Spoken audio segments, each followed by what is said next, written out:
Good morning, students. How are you? I hope all of you are well at home and do your homework properly. Students, as you know, we are doing our lesson 1 of history, French Revolution. Almost French Revolution का topic हमारा complete हो चुका है. Now, the next topic is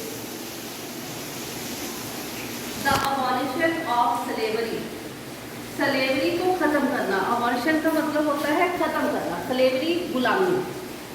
revolutionary social reform जो Jacobian रीव में हुआ वो एक मोस्ट इम्पॉर्टेंट ये रिफॉर्म था, सुधार था जो जैकोबिन की गवर्नमेंट ने किया था कि फ्रेंच कॉलोनीज में जो स्लेवरी की प्रथा चल रही थी, सिस्टम चल रहा था, उसको ख़त्म करना.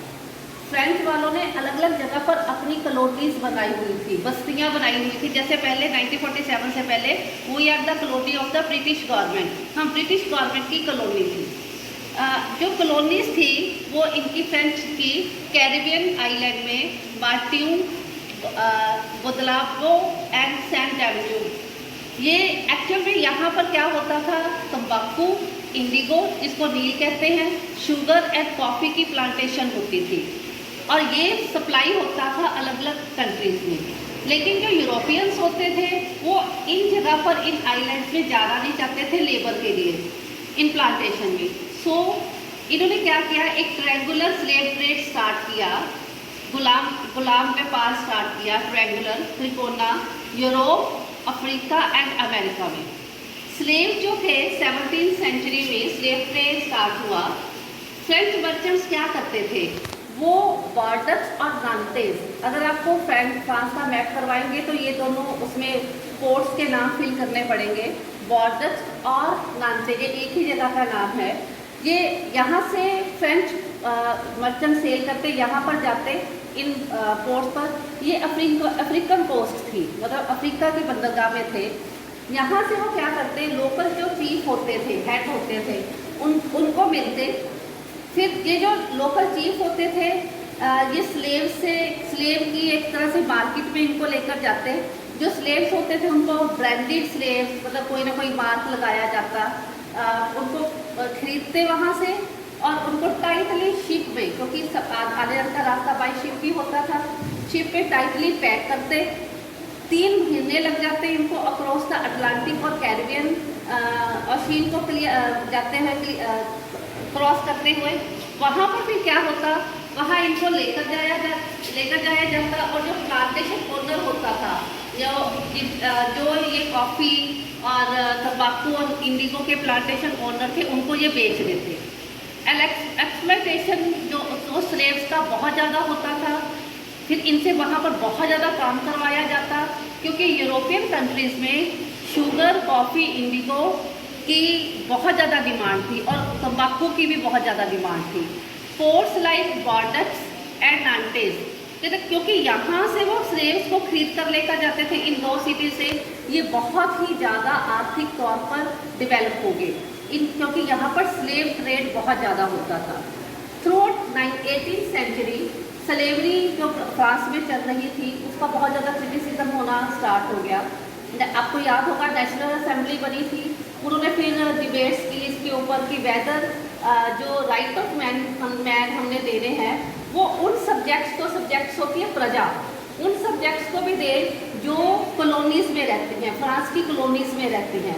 लेकिन कोई भी लॉ जो है वो पास नहीं हुआ, क्योंकि उनको ये डर लग रहा था कि अगर हमने स्लेव्स के फेवर में कोई लॉ पास कर दिया तो ऑपोजिशन जो है वो बड़े बड़े बिजनेसमैन थे और तो नेचुरली वो हमें टैक्स नहीं देंगे, इनकम नहीं देंगे, क्योंकि इनकी जो इनकम थी वो स्लेव ट्रेड के ऊपर डिपेंड करती थी. इसलिए स्लेव्स प्रथा जो थी वो चलती रही.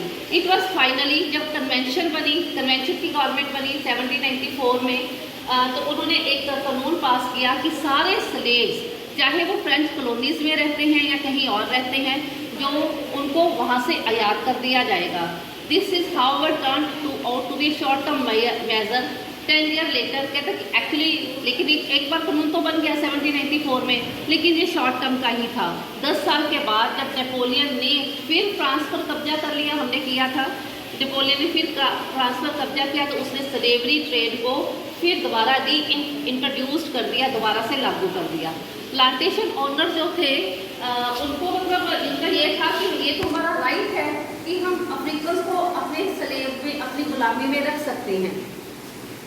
नीग्रोस को परस्यूट किया जाता था कि उनको उनसे काम करवाया जाता। फ़ायदा होता था प्लांटेशन ओनर्स का, और काम किनसे करवाया जाता? नीग्रोस से। इकोनॉमिक इंटरेस्ट के लिए स्लेवरी फाइनली फ्रांस की कॉलोनी में 1848 के बाद ख़त्म होगी।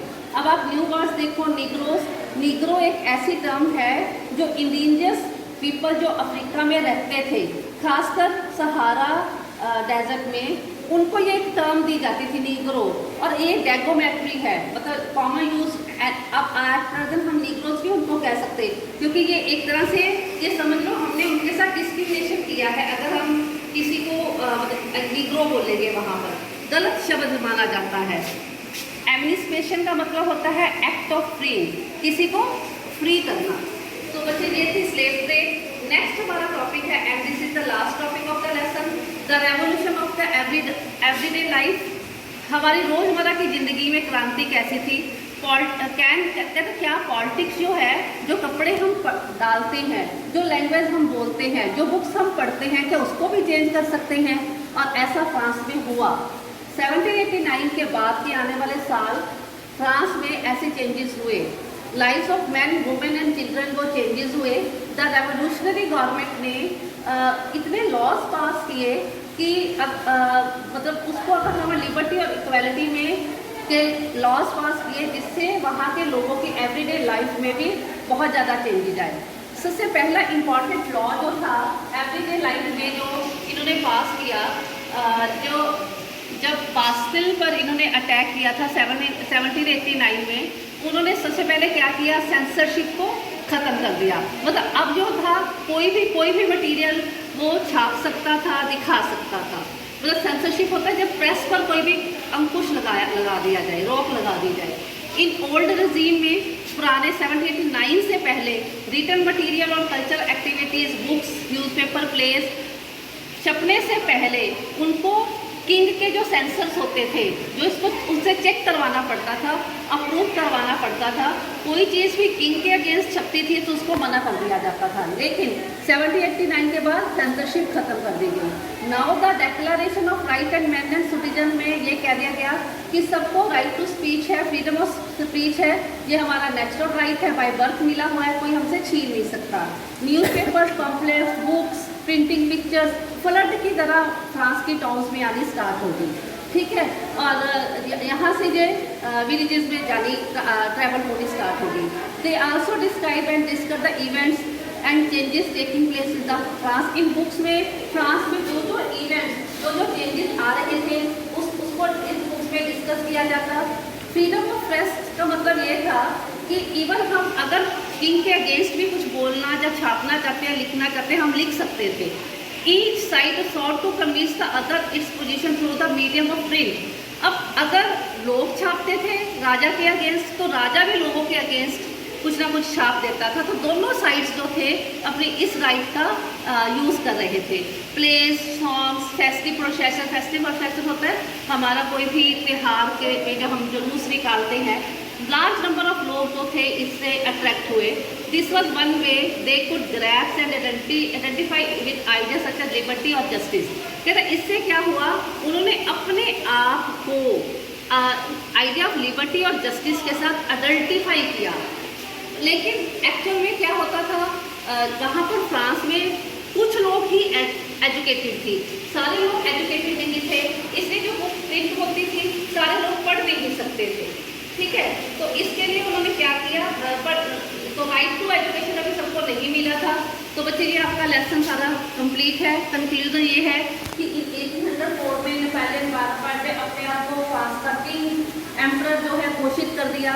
उसने यूरोपियन कंट्रीज़ को कॉन्कर करना था, और जो वहाँ की यूरोपियन कंट्रीज़ की जो डायनेस्टीज थे, वंश थे, उनको ख़त्म करना था। और अपनी फैमिली मेंबर्स को वो वहाँ पर जहाँ जहाँ वो जीतता गया, अपने फैमिली मेंबर्स को वहाँ पर प्लेस्ड करता गया, राजा बनाता गया। नेपोलियन अपने आप को एक यूरोप का मॉडर्नाइज़र मानता था। कि मैं यूरोप को मॉडर्नाइज कर सकता हूँ। उसने कई अच्छे लॉज भी पास किए। फॉर एग्जाम्पल प्राइवेट प्रॉपर्टी को सिक्योर किया, प्रोटेक्शन दी। एक उसने किया यूनिफॉर्म सिस्टम ऑफ वेट, जैसे तोलने का सिस्टम पहले अगर हर कंट्री में अलग होता था, इसमें एक जैसे 1 किलो 2 किलो जो भी है, केजी है, किलोग्राम है, उसके मेज़र वेट और मेज़र नापने की जो स्केल थे वो एक जैसे इंट्रोड्यूस किए। और डेसिमल सिस्टम भी इसने फ्रांस में और यूरोपियन कंट्री में इंट्रोड्यूस किया। इनिशियली पहले तो नेपोलियन बड़ा अच्छा लगता था सबको, ये लिबरेटर है, उदारवादी है, लोगों को फ्री करेगा। बट सून नेपोलियन आर्मी जो थी उसने हर जगह पर नज़र आनी शुरू होगी, नेपोलियन की जो आर्मी थी। और कोई इनका कहना नहीं मानता था, फोर्सिबली उसको अंडर कर लेते थे। फाइनली वाटरलू की लड़ाई में, वाटरलू जगह का नाम है, वाटरलू की लड़ाई में 1815 में नेपोलियन हार गया। मैनी ऑफ उस हिज मेजर्स, लेकिन उसके कुछ मेजर, कुछ चीज़ें अच्छी भी थी, वो लिबर्टी और बॉर्डर लॉज वाली, वो आगे आने वाले टाइम में भी यूरोप में इंट्रोड्यूस किए गए। नेपोलियन जब वहाँ से चला गया, the idea of liberty and democratic rights जो थे वो द मोस्ट। तो बच्चों, मोस्ट इम्पॉर्टेंट क्वेश्चन अगर आपको आता है, what is the most important legacy of French revolution. Legacy का मतलब है विरासत। हमने फ्रेंच रेवोल्यूशन से पूरे वर्ल्ड में क्या सीखा? तो फ्रेंच रेवोल्यूशन से कुछ आइडियाज़ जो स्प्रेड हुए, फ्यूडल सिस्टम ख़त्म हो गया, लिबर्टी का आइडिया जो था वो स्प्रेड हुआ, फ्रीडम इक्वलिटी का आइडिया स्प्रेड हुआ, फ्रेटर्निटी का आइडिया जो है वो स्प्रेड हुआ। हमारे देश के भी 2 नाम हैं, टीपू सुल्तान और राजा राम मोहन राय। 2 ऐसे इंडिविजुअल्स थे जो फ्रांस की रेवोल्यूशन से बहुत ज़्यादा अट्रैक्ट हुए थे। और फ्रांस की जो रेवोल्यूशन से हमें लेगेसी मिली है, विरासत मिली है, उसके आइडिया इंडिया पर भी इन्होंने रेगुलेट किए। तो बच्चों, ये आपका लेसन ख़त्म है। तो आप मैं PDF भेजूँगी, आप इस वीडियो को सुनना जरूर। थोड़ी मतलब क्योंकि ये टॉपिक थोड़ा हटकर था आज वाले वीडियो में, तो आप इसको सुनना। और जो अगर कोई प्रॉब्लम होगी तो हम एक्टिविटी क्लास में जो है उसको सॉल्व कर लेंगे। आज की जो वीडियो है बच्चे, वो आपके पेज नंबर 21 से लेकर और लास्ट पेज नंबर है 21 से 23 तक, ये आपकी वीडियो है आज की। तो okay, stay home, stay safe.